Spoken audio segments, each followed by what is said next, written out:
Bonjour à tous. Aujourd'hui, on va parler d'un sujet qui me tient beaucoup à cœur et qui est, à mon avis, extrêmement important pour tout le monde. C'est le sujet de la souveraineté numérique. Et la question à laquelle on va essayer de répondre, c'est est-ce que l'Europe est encore dans la course? Très bonne question. Jingle!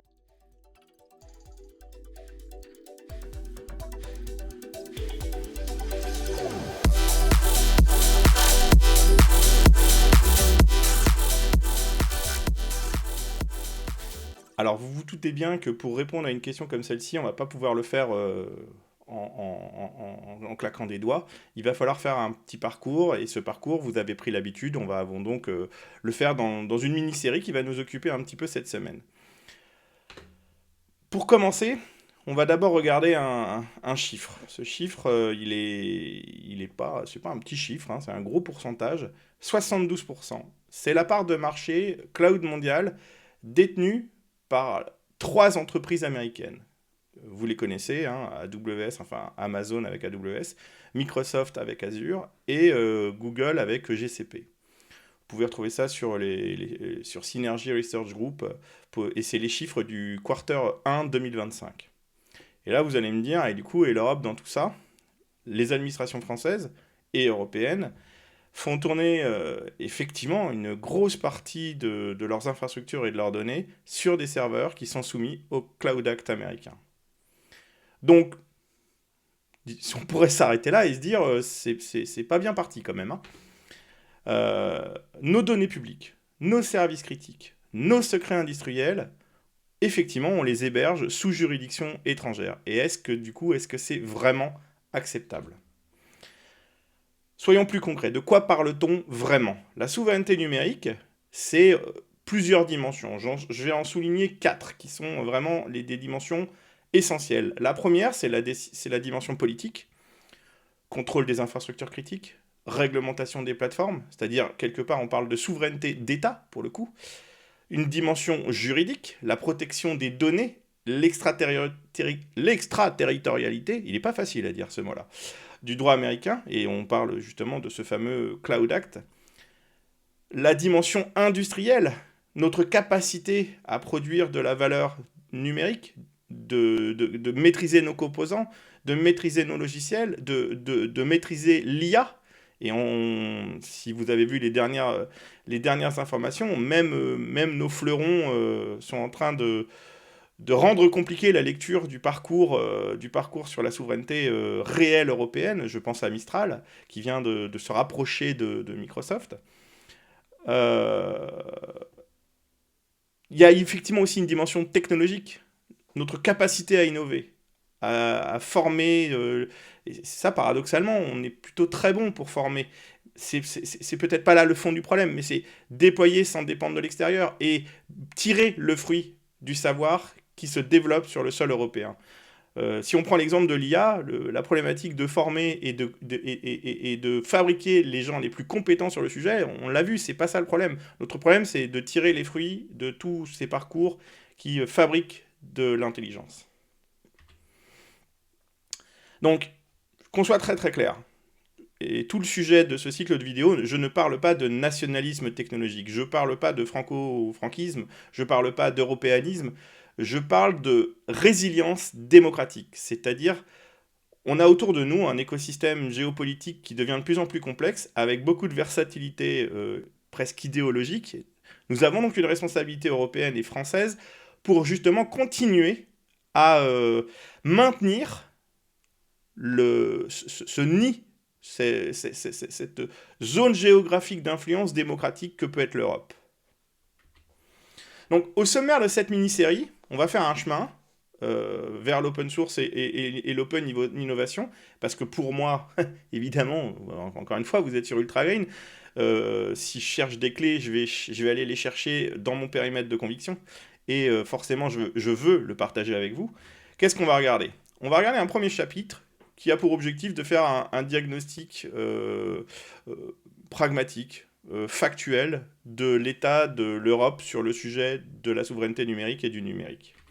Ensuite, on va regarder quelles sont les forces européennes qu'on ne voit pas assez ou pour lesquelles on ne communique pas assez.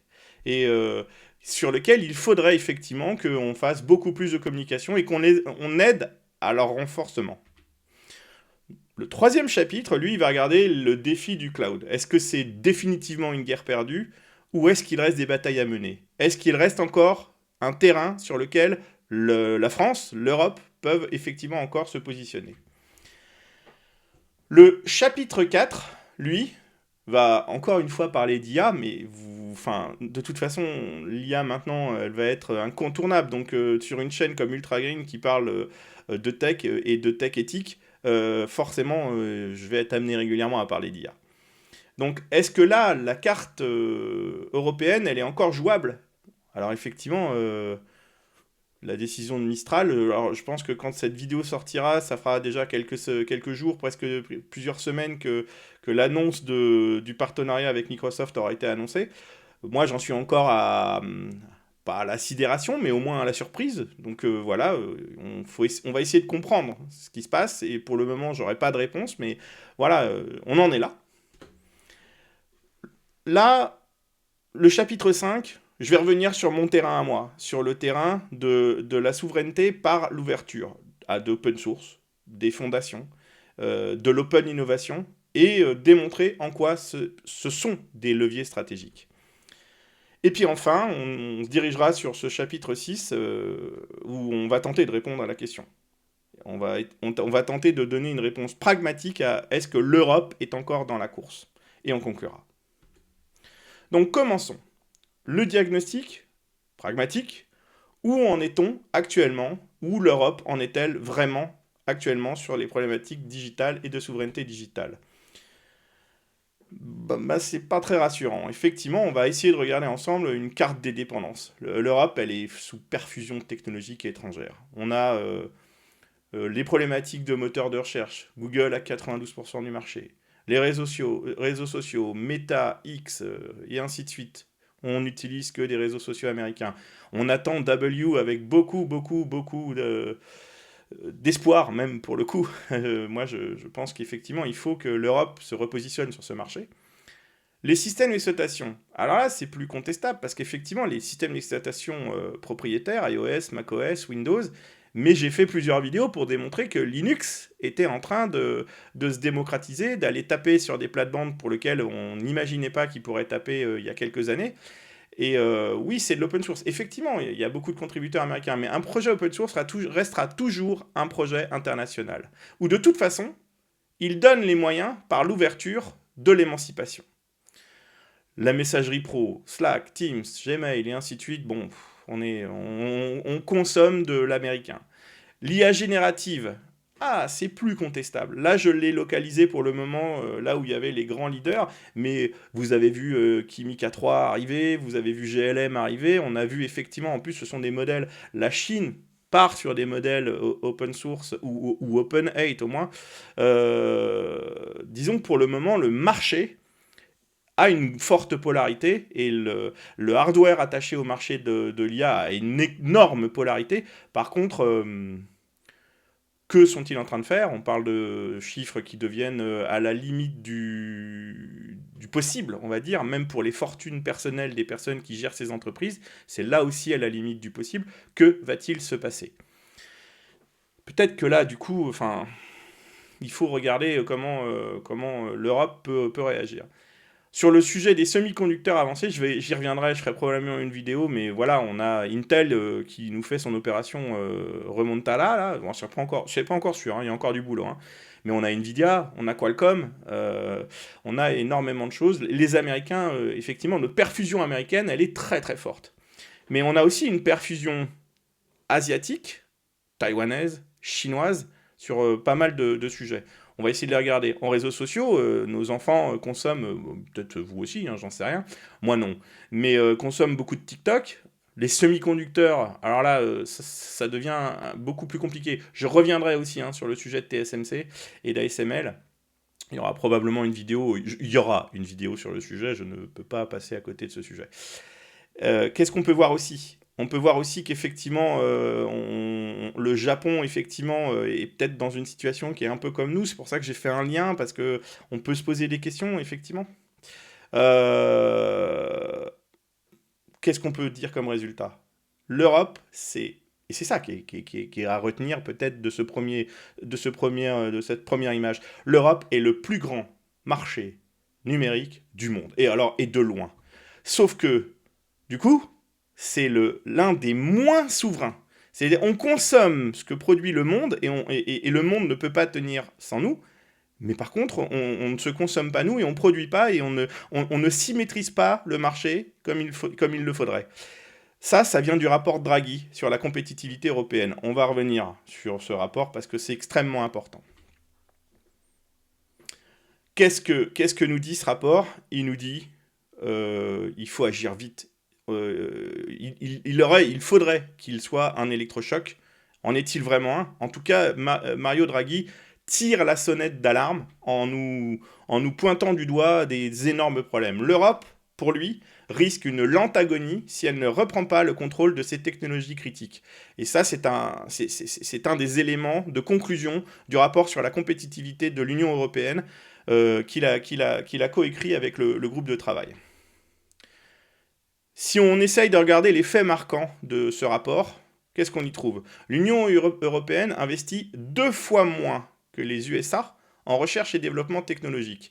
Et pourtant, on a de l'universitaire, on a des laboratoires universitaires qui pourtant le font. Ce qu'il faut, c'est qu'on ait le maillage d'entreprises qui s'appuie sur cette solide construction universitaire et scientifique que la France peut produire. Aucune entreprise tech européenne parmi les 50 premières mondiales par capitalisation. C'est dramatique. L'écart d'investissement en IA, 15 milliards d'euros en Europe, versus des chiffres qui sont... Le chiffre que j'ai mis là, mon support, je l'ai préparé il y a déjà quelques jours, il est même plus d'actualité. Oubliez ce chiffre, je pense qu'on peut... Je me demande même si dans la tête de ces gens, on ne peut pas encore y rajouter un zéro. Donc là, j'avais mis 100 milliards de dollars aux USA en 2023. Mais c'est à tourner de l'œil tellement c'est rapide l'évolution des marchés sur ce domaine. Donc le chiffre, prenez-en, mais je ne sais pas ce qu'il vaut. La recommandation de Mario Draghi, elle est pour l'Europe de 800 milliards d'euros par an d'investissement supplémentaire pour rester compétitif. Là, on a un vrai chantier européen à mener. On va essayer de regarder avec le regard d'un personnage fictif. On va prendre l'exemple de Claire, qui a 38 ans, qui est la directrice du système d'information d'un centre hospitalier universitaire. Elle fait un constat qui est inquiétant. Elle dit on utilise Microsoft 360, Office 365 tous les jours, nos données patients sont synchronisées sur Azure. J'ai demandé à la direction juridique si c'était conforme au RGPD, et avec le Cloud Act, personne n'a pu me répondre clairement.